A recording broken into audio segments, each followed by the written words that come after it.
ನಮಸ್ತೆ ಎಜಿ ನ್ಯೂಸ್ಗೆ ಸ್ವಾಗತ. ಪಶ್ಚಿಮ ಘಟ್ಟದಲ್ಲಿ ಸುರಿತಾ ಇರುವ ಭೀಕರ ಮಳೆಗೆ ಜಿಲ್ಲೆಯಲ್ಲಿ ಪ್ರವಾಹ ಬಂದರೂ ಕೂಡ ಸಂತ್ರಸ್ತರ ನೆರವಿಗೆ ಸರ್ಕಾರ ಬಂದಿಲ್ಲ. ಕೂಡಲೇ ಮುಖ್ಯಮಂತ್ರಿ ಸಿದ್ದರಾಮಯ್ಯ ಅವರು ಪರಿಹಾರ ಘೋಷಣೆ ಮಾಡಬೇಕು ಅಂತ ರಾಜ್ಯಸಭಾ ಸದಸ್ಯ ಈರಣ್ಣ ಕಡಾಡಿ ಒತ್ತಾಯಿಸಿದ್ದಾರೆ. ಭಾನುವಾರ ಬೆಳಗಾವಿ ಪ್ರವಾಸಿ ಮಂದಿರದಲ್ಲಿ ಸುದ್ದಿಗೋಷ್ಠಿಯಲ್ಲಿ ಮಾತನಾಡಿದರು. ಮಹಾರಾಷ್ಟ್ರದ ಪಶ್ಚಿಮ ಘಟ್ಟದ ಅರಣ್ಯ ಪ್ರದೇಶದಲ್ಲಿ ಅತಿ ಹೆಚ್ಚು ಮಳೆ ಸುರಿತಾ ಇರುವ ಪರಿಣಾಮವಾಗಿ ಬೆಳಗಾವಿ ಜಿಲ್ಲೆಯ ಕೃಷ್ಣ ಮತ್ತು ಘಟಪ್ರಭಾ ನದಿಗಳು ಅಪಾಯದ ಮಟ್ಟ ಮೀರಿ ಹರಿತಾ ಇದೆ. ಇದರಿಂದ ಜಿಲ್ಲೆಯ ಜನಜೀವನ ತುಂಬಾ ಅಸ್ತವ್ಯಸ್ತಗೊಂಡಿದೆ. ಜಿಲ್ಲೆಯಲ್ಲಿ ವಾಡಿಕೆ ಮಳೆಯ ಪ್ರಮಾಣ 354 ಮಿಲಿಮೀಟರ್ ಆಗಬೇಕಾಗಿತ್ತು. ಆದರೆ ಪ್ರಸ್ತುತ 578 ಮಿಲಿಮೀಟರ್ ಮಳೆಯಾಗಿದೆ. ಹೆಚ್ಚುವರಿ 63 ಮಿಲಿಮೀಟರ್ ಆಗಿದೆ. ಮಹಾರಾಷ್ಟ್ರದ ರಾಜಪುರ ಮತ್ತು ಕೊಯ್ನಾ ಜಲಾಶಯಗಳು ಭರ್ತಿಯಾಗಿದ್ದು ಸುಮಾರು 2,87,000 ಕ್ಯೂಸೆಕ್ಗಿಂತ ಹೆಚ್ಚುವರಿ ನೀರನ್ನ ಕೃಷ್ಣಾ ನದಿಗೆ ಹೊರಬಿಡಲಾಗ್ತಾ ಇದೆ. ಅದೇ ರೀತಿ ಘಟಪ್ರಭಾ ನದಿಗೂ ಕೂಡ 50,000 ಕ್ಯೂಸೆಕ್ಗಿಂತ ಹೆಚ್ಚು ನೀರು ಹರಿದು ಬರುತ್ತಿರುವ ಪರಿಣಾಮವಾಗಿ ಈ ಎರಡು ನದಿಗಳ ಪಾತ್ರದಲ್ಲಿ ಪ್ರವಾಹ ಪರಿಸ್ಥಿತಿ ಉಂಟಾಗಿದೆ ಎಂದರು. ಘಟಪ್ರಭಾ ನದಿಗೆ ಕಳೆದ ಜೂನ್ 28ರಂದು 84,000 ಕ್ಯೂಸೆಕ್ ಅತಿ ಹೆಚ್ಚು ನೀರು ಹರಿದು ಬಂದಿದೆ.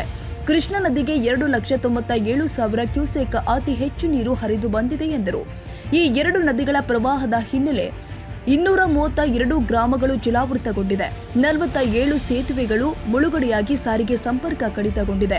ಜಿಲ್ಲೆಯಲ್ಲಿ ಒಟ್ಟು 45 ಕಾಳಜಿ ಕೇಂದ್ರದಲ್ಲಿ 4,764ಕ್ಕಿಂತ ಹೆಚ್ಚು ಕುಟುಂಬಗಳ 12,455ಕ್ಕಿಂತ ಹೆಚ್ಚು ಸಂತ್ರಸ್ತರು ಪುನರ್ ವಸತಿ ಕೇಂದ್ರದಲ್ಲಿ ಆಶ್ರಯ ಪಡೆದಿದ್ದಾರೆ.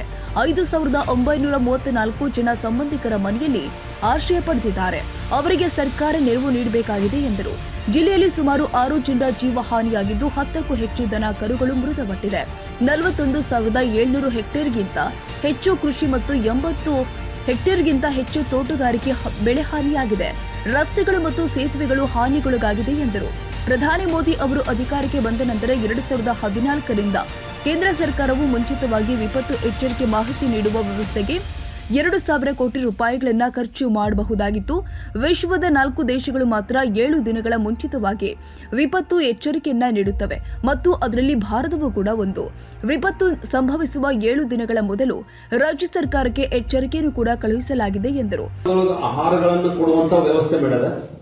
ಕೆಲವು ಕಡೆ ಈ ಹಾಸಿಗೆ ಹೊದಿಕೆಗಳನ್ನು ಕೊಡುವಂತದ್ದು ಮಾಡಿದ್ದಾರೆ. ಇದನ್ನು ಬಿಟ್ಟರೆ ಪರಿಹಾರ ರೂಪದಲ್ಲಿ ಇನ್ನೂ ಕೊಟ್ಟಿಲ್ಲ. ಬಿದ್ದ ಮನೆಗಳಿಗೆ ಇನ್ನೂ ಕೊಟ್ಟಿಲ್ಲ, ಕೊಡಬೇಕಿಲ್ಲ. ನಾನು ಅದಕ್ಕೆ ಕೊಡೋದಕ್ಕಿಂತ ಮುಂಚೆ ನಾವು ಆಗ್ರಹ ಮಾಡ್ತಾ ಇದ್ದೀನಿ.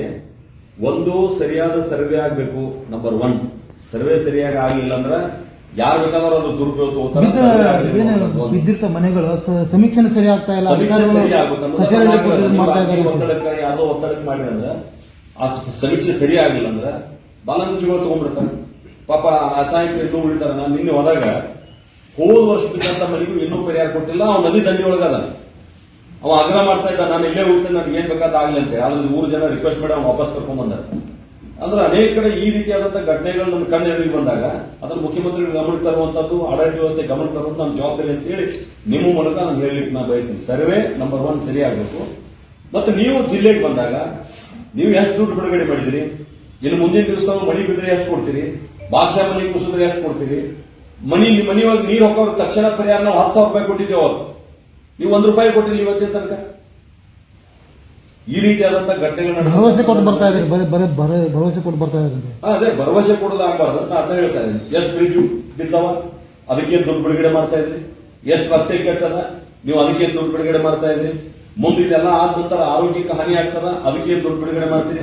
ನಾನು ಮೊನ್ನೆ KDP ಸಭೆಯೊಳಗೆ ಕೇಳಿದೆ, ನೀವು ದಯವಿಟ್ಟು ಅನ್ನೋಸ್ ಯಾರು ವರದಿ ಮಾಡಲಿಲ್ಲ. ಈ ಡೆಂಗ್ಯೂ ಸಲುವಾಗಿ ಎಷ್ಟು ರೂಪಾಯಿ ಬಿಡುಗಡೆ ಮಾಡಿದ್ರೆ 1 ರೂಪಾಯಿ ಬಿಡುಗಡೆ ಇಲ್ಲ. ಡೆಂಗ್ಯೂ ಬಂತಲ್ಲ ಜಿಲ್ಲೆಗೆ, ಅದಕ್ಕೆ ಸಂಬಂಧಪಟ್ಟಂಗೆ ಏನಾದ್ರು ಎಕ್ಸ್ಟ್ರಾ ನಾವು ದುಡ್ಡು ಬಿಡುಗಡೆ ಮಾಡಿದ್ರೆ 1 ರೂಪಾಯಿ ಬಿಡುಗಡೆ ಆಗಿರಲಿಲ್ಲ. ಇದು ಹಂಗಾಗ್ತದೆ. ನಾವು ಚರ್ಚೆ ಮಾಡ್ತೀವಿ, ಪ್ರವಾಹ ಇಳಿದ ಮೇಲೆ ಯಾರು ಅದ್ರ ಬಗ್ಗೆ ಚರ್ಚೆ ಮಾಡೋದಿಲ್ಲ. ಸರ್, ಈವರೆಗೂ ಎಷ್ಟು ಹಾನಿಯಾಗಿದೆ ಅಂದಾಜು ಬೆಳಗಾವಿ ಜಿಲ್ಲೆಯಲ್ಲಿ? ಅಲ್ಲ, ಸರ್ವೆ ಆಗ್ಬೇಕಲ್ಲ. ಈಗ ನಾನು ಬೆಳೆ ಹಾನಿ ಸುಮಾರು 50,000 ಹೆಕ್ಟೇರ್ ಪ್ರದೇಶದೊಳಗೆ ಬೆಳೆ ಹಾನಿಯಾಗಿದೆ ಅನ್ನೋದು ನನಗೆ ಅಂದಾಜ್ ಅದ.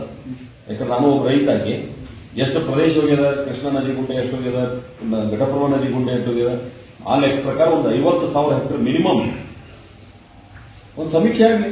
ಸರ್, ಈಗ ನೋಡ್ರಿ, ಬಹಳ ನಾನು ಅದನ್ನ ವಿಡಿಯೋ ಬೇಕಾದ್ರೆ ಬಿಡ್ತೀನಿ. ಈಗ ಮೊನ್ನೆ ನಾನು ಕೇಳಿದ ಪ್ರಶ್ನೆಗೆ ಅಂದ್ರೆ ನಾನು ಮಾತಾಡಿದೆ ಅವತ್ತು. ಕೇರಳದ ಒಂದು ನಮ್ದು ಕಾಲಿಂಗ್ ಅಟೆನ್ಷನ್ ಅಂತ ಒಂದು ಸೆಕ್ಷನ್ ಬರ್ತದೆ. ಯಾವುದೇ ನಮ್ದೇನು ಪೂರ್ವ ನಿರ್ಧಾರಿತ ಕಾರ್ಯಕ್ರಮ ಇರ್ತದೆ ಲೋಕಸಭೆ ರಾಜ್ಯಸಭೆ, ಆ ಪೂರ್ವ ನಿರ್ಧಾರಿತ ಕಾರ್ಯಕ್ರಮಗಳನ್ನು ರದ್ದುಪಡಿಸಿ ಮಾತಾಡೋದಂದ್ರೆ ಸೆಕ್ಷನ್ಗಳು, ಆ ಸೆಕ್ಷನ್ಗೆ ಹೋಗಿ ನಾವು ಮಾತಾಡಬೇಕು. ಅಲ್ಲಿ ವಿರೋಧ ಪಕ್ಷದವರು ಕಾಲಿಂಗ್ ಅಟೆನ್ಷನ್ ಕೊಟ್ಟಿದ್ರು, ನಾನು ಕೂಡ ಅದರೊಳಗೆ ಸೇರ್ಕೊಂಡೆ. ಕಾಲಿಂಗ್ ಅಟೆನ್ಷನ್ದಾಗ ಒಬ್ಬ ಆಡಳಿತ ಪಕ್ಷವಾಗಿ ನಾನು ಕೂಡ ಕಾಲಿಂಗ್ ಅಟೆನ್ಷನ್ ಸೇರ್ಕೊಂಡು ನಾನು ಈ ಕೇರಳದ ಮಾತಾಡ್ತಾ ಕೇರಳದ ಮಾತಾಡೋ ಸಲುವಾಗಿ ಕರೆದಿದ್ದು. ಆದ್ರೆ ಕೇರಳದ ಮಾತಾಡ್ತಾ ನಾನು ನಮ್ಮ ರಾಜ್ಯದ ನಾನು ಮಾತಾಡಿದೆ, ಒಬ್ಬ ಈ ರಾಜ್ಯದ ಸದಸ್ಯರಾಗಿ. ಸಾಕಷ್ಟು ಪ್ರಮಾಣದಲ್ಲಿ ಇತ್ತು ಅದು. ಈಗ ಬ್ಲಡ್ ಈ ಕಡೆ ಲಕ್ಷ ಕೊಟ್ಟದಾರ. ಇತ್ತೀಚೆಗೆ ನಮ್ಮೂರಾಗ ಒಬ್ಬರು ಡೆಂಗ್ಯೂ ಆಗಿ ತೀರ್ಕೊಂಡಂತ ಒಂದು ಸುದ್ದಿನೂ ಅದ. ಅದರಿಂದ ಮುಂದಿನ ದಿವಸದೊಳಗ ಆರೋಗ್ಯದ ಮೇಲೂ ಬಹಳ ದೊಡ್ಡ ಪರಿಣಾಮ ಬೀರ್ತಕ್ಕಂಥ ಘಟನೆಗಳು ನಡೀತಾವ. ಅಂದ್ರೆ ತೆಗಿನ ಪ್ರದೇಶದೊಳಗೆ ನೀರು ನಿಂತು ಬಿಡ್ತಾವ, ಇಮಿಡಿಯೇಟ್ ನೀರು ಖಾಲಿ ಆಗಂಗಿಲ್ಲ, ರೈತರ ಬೇಸಾಯ ಮಾಡಕ್ಕೂ ಅನುಕೂಲ ಆಗಂಗಿಲ್ಲ. ಅಲ್ಲಿ ನಿಂತ ನೀರಿನಿಂದ ರೋಗಗಳು ಬರುವಂತ ಸಂಭವ ಅದ. ಅದಕ್ಕೂ ಕೂಡ ಮುಂಜಾಗ್ರತೆ ತಗೋಬೇಕಾದಂತ ಅಗತ್ಯ ಇದೆ ಅನ್ನುವಂತ ಮಾತನ್ನು ಕೂಡ ಈ ಸಂದರ್ಭದಲ್ಲಿ ನಾನು ಹೇಳಲಿಕ್ಕೆ ಬಯಸ್ತೇನೆ. ಒಂದು. ಎರಡನೇದು, ನಾನು ಕೂಡ ಮೊನ್ನೆ ಕೇಂದ್ರದ ಇದೇನು national disaster management authority NDMA ಅಂತ ಏನು ಕರಿತೀವಿ, ನ್ಯಾಷನಲ್ ಡಿಸಾಸ್ಟರ್ ಮ್ಯಾನೇಜ್ಮೆಂಟ್ ಅಥಾರಿಟಿಯ ಇವರು ಪ್ರಮುಖರು ಇರ್ತಾರೆ. ಯಾರು? ನಮ್ಮ ಕೇಂದ್ರ ಗೃಹ ಸಚಿವರು. ನಾನು ರಾಜ್ಯಸಭೆಯಲ್ಲಿ ಮಾತನಾಡ್ತಕ್ಕಂಥ ಸಂದರ್ಭದಾಗ ನಾನು ರಿಪ್ಲೈ ಕೂಡ ಕೊಟ್ಟರು. ಏನಂತಂದ್ರೆ NDRF ಫಂಡ್ ಸಲುವಾಗಿ ಯಾವುದೇ ರಾಜ್ಯ ಸರ್ಕಾರಗಳು ನಮ್ಮ ಹಾದಿ ಕಾಯುವಂತ ಅಗತ್ಯ ಇಲ್ಲ. ನೀವು ತಕ್ಷಣ ರಾಜ್ಯ ಸರ್ಕಾರನ ದುಡ್ಡು ಖರ್ಚು ಮಾಡಕ್ ಪ್ರಾರಂಭ ಮಾಡ್ರಿ. ಏನು NDRF ಗೈಡ್ಲೈನ್ಸ್ ಅದ, ಗೈಡ್ಲೈನ್ಸ್ ಪ್ರಕಾರ ನೀವು ದುಡ್ಡು ಖರ್ಚು ಮಾಡಿದ್ರೆ 100ಕ್ಕೆ 100 ನಾವು ವಾಪಸ್ ಕೊಡ್ತೀವಿ. 10% ನಿಮ್ಮ ವಿವೇಚನೆ ಮೇಲೆ ನೀವು ನಿರ್ಣಯ ತಗೊಳ್ರಿ. 10% ಅಂದ್ರೆ ತಕ್ಷಣ ಇದನ್ನ ಮಾಡಬೇಕಾಗಿತ್ತು, ಅದಕ್ಕೆ ಈ ನಿರ್ಣಯ ತಗೊಂಡು ಅಂತ 10% ನಾವು ಎಕ್ಸಂಪ್ಷನ್ ಅದ.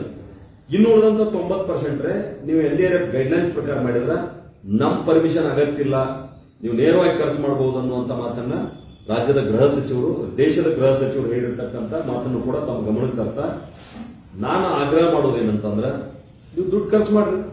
ನಿಮ್ PD ಅಕೌಂಟಿಗೆ ಇಟ್ಕೊಂಡ್ ಕುಂದ್ರಕ್ಕಲ್ಲ. ಈ ರಾಷ್ಟ್ರೀಯ ವಿಪತ್ತು ನಿಧಿ ಅನ್ನುವಂಥದ್ದು ಇದನ್ನ ಇಟ್ಕೊಂಡ್ ಕುಂದ್ರಕ್ಕಲ್ಲ. ತಕ್ಷಣ ಜನರ ಸಹಾಯಕ್ಕೆ ಬರ್ರಿ. ಯಾರೋ ಈ ನಾಡಿಗೆ ಅನ್ನ ಕೊಡ್ತಕ್ಕಂಥ ರೈತರನ್ನ ಅವನು ಬೆಳೆ ಕಳ್ಕೊಂಡು ಅವನು ಬಂದು ಇನ್ನೊಂದು ಆಶ್ರಯ ಕೇಂದ್ರದೊಳಗೆ ಕುಂತ ಸಂದರ್ಭದಲ್ಲಿ ಅವನ ಮನಸ್ಸಿಗೆ ನೋವಾಗದಂತ ರೀತಿಯೊಳಗೆ ತಾವು ಈ ಚಟುವಟಿಕೆಯನ್ನು ಮಾಡಬೇಕನ್ನುವಂತ ಒಂದು ಆಗ್ರಹವನ್ನ ತಮ್ಮ ಮೂಲಕ ನಾಡಿನ ಮುಖ್ಯಮಂತ್ರಿಗಳಿಗೆ ನಾನು ಮಾಡ್ಲಿಕ್ಕೆ ಬಯಸ್ತೇನೆ. ಉಳಿದಂತದ್ದನ್ನ ನಾನು ಅದಕ್ಕೆ ಹೇಳಿದೆ, ಈ ಹಿಂದೂ ಹೇಳಿದ್ದೆ ಇದನ್ನ.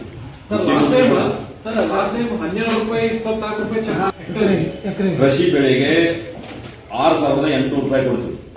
ಶಾಶ್ವತ ನೀರಾವರಿ ಇದ್ದಲ್ಲೇ 18,000 ರೂಪಾಯಿ ಕೊಡ್ತೀವಿ. ಕಾಫಿ ಬೆಳೆಗೆ 18,000 ರೂಪಾಯಿ ಕೊಡ್ತೀವಿ. NDRF ಯೂಸ್ ಕೊಡ್ತಾರೆ. ನಾನೇನ್ ಹೇಳ್ತೀನಿ,